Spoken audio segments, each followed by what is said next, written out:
Hello, I'm Chrissy Seaton. Today I'm talking about Noahides and hospitality.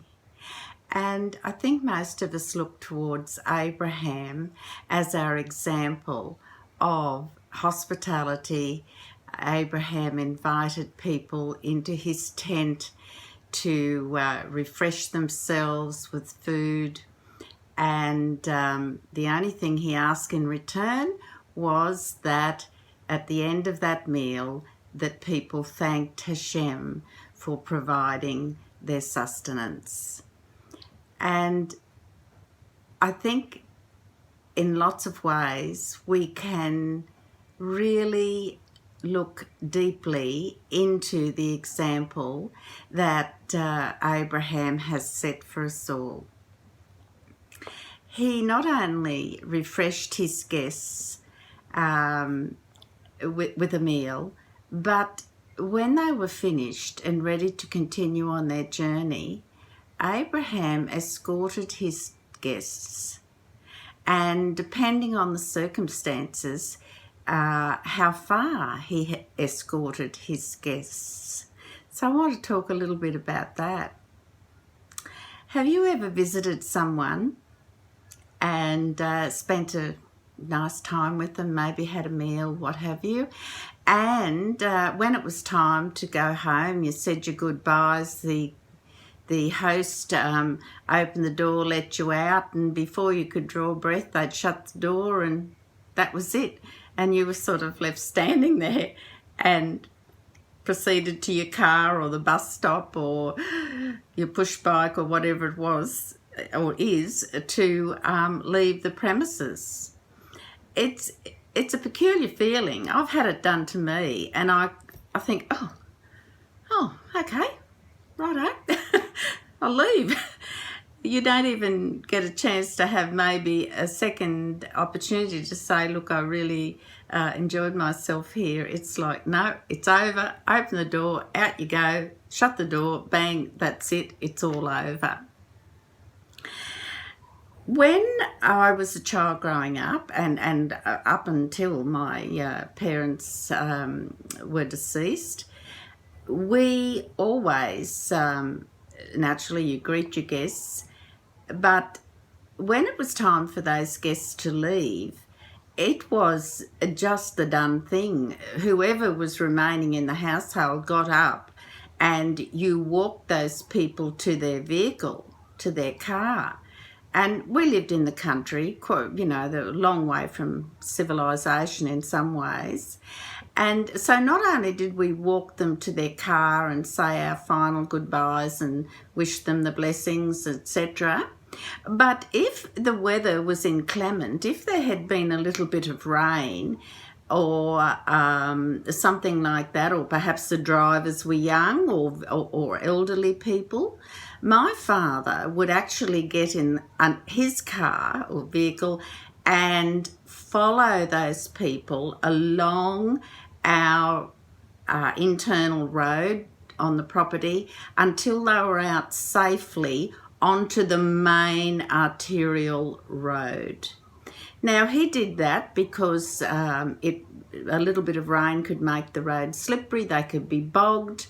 Our road to the main road from the property was a reasonable distance. So he would quite often do that just to make sure that they were actually safely on the main road heading to their home. And I thought nothing of it. That was just the right thing to do, a kindness. It was just being a good host. And we still, in our household, when people are leaving, we walk out to the car and wave them off, so to speak, escort them to their car at least. We're not quite as isolated as I was when I was a child, but it's just something that was always practiced in my family, and something that, I just think it's good manners. It's just good manners. If someone's been a guest in your house, it's another courtesy that you're going to extend to them.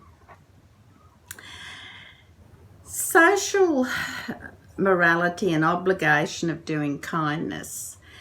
Now, this, if you do have the third edition of the Divine Code, you will actually find this final chapter on page 692, and you can read it for yourself. It just gives some explanations there, some of which you may have already read.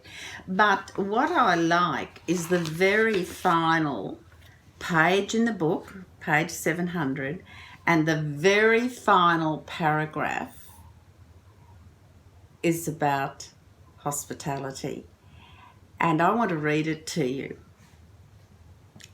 Escorting a guest at the conclusion of one's hospitality is greater than inviting a guest into the house. And indeed, the sages say that one who does not escort a guest as he leaves is as if he has spilled his blood. How far must one escort a guest? One should walk the guest through the door and at least 4 cubits beyond the door.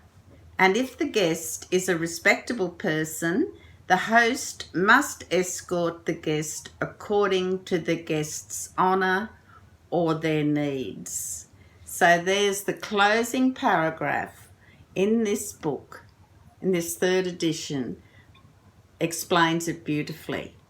So not only is sharing a meal a wonderful thing, inviting guests or friends or neighbours for a meal, but also seeing them off, saying goodbye to them, escorting them to their vehicle is considered a courteous and obligatory thing that Noahides should do. And while we're talking about sharing a meal, you know, in this day and age, everyone lives on a budget, and I understand that. And but I want to stress that sharing a meal or refreshments with someone does not mean it has to be a royal banquet. It can be as simple as a sausage between bread with some sauce. It can be a sandwich, and or it could be morning or afternoon tea. It does not have to be a specific lavish affair. And we, in our shed on our farm, I've mentioned before, we often have these impromptu gathering of people, and you know, one of my son's barbecues, and it's about it's not so much even about what you're putting in your mouth. It is the hospitality of having people in and around your place of abode, being well mannered to them, providing them with refreshments, and on top of that, it's the fellowship, it's the coming together, it's the sharing and the caring. All those things are important. And the hospitality that Noahides practice is something that we should look at. How hospitable are we to friends and visitors?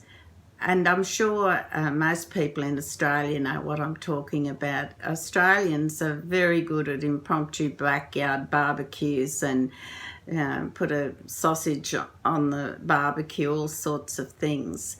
But it is an expectation and an obligation that we as Noahides, practicing righteous Noahides, are hospitable, and we escort our guests according to their needs, and that we do take the example that Abraham has set for all mankind, really, to follow. I just have one announcement to make, and that is a reminder about our Noahide Conference. It's our inaugural Australian Noahide Conference. Will be held this year in September 9th, 10th and 11th in Brisbane.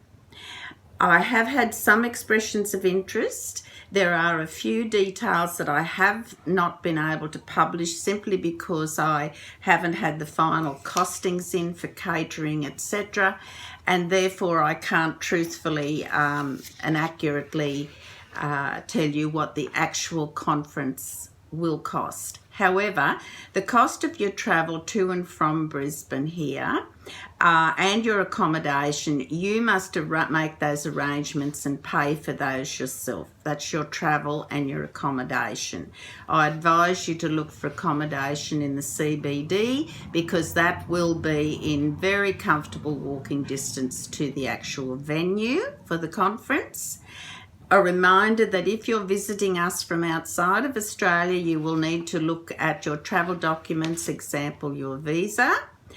And also, Rabbi Dr. Shimon Cowan will actually be present on the Thursday of the conference. That's the 10th of September. He will be speaking and teaching us on that day.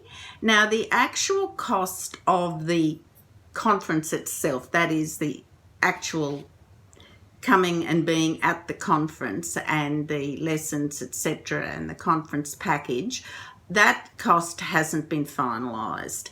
But I can assure you it will be significantly less than you will be paying for your travel and accommodation.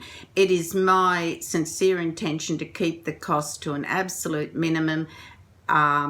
So I want to just be able to cover our internal costs for the conference, and it's not about making money or profit out of this conference. So I'm really looking forward to seeing you all in September, and also remember, hospitality is important. It's about kindness, it's about manners, being respectful to others, sharing a meal with them. That's one of the main things that we as Noahide should concentrate when we come upon others. It doesn't have to be another Noahide person, but anyone that we come in contact with. It's your manners and courtesy and kindness that counts. Oh, please take care, and God bless.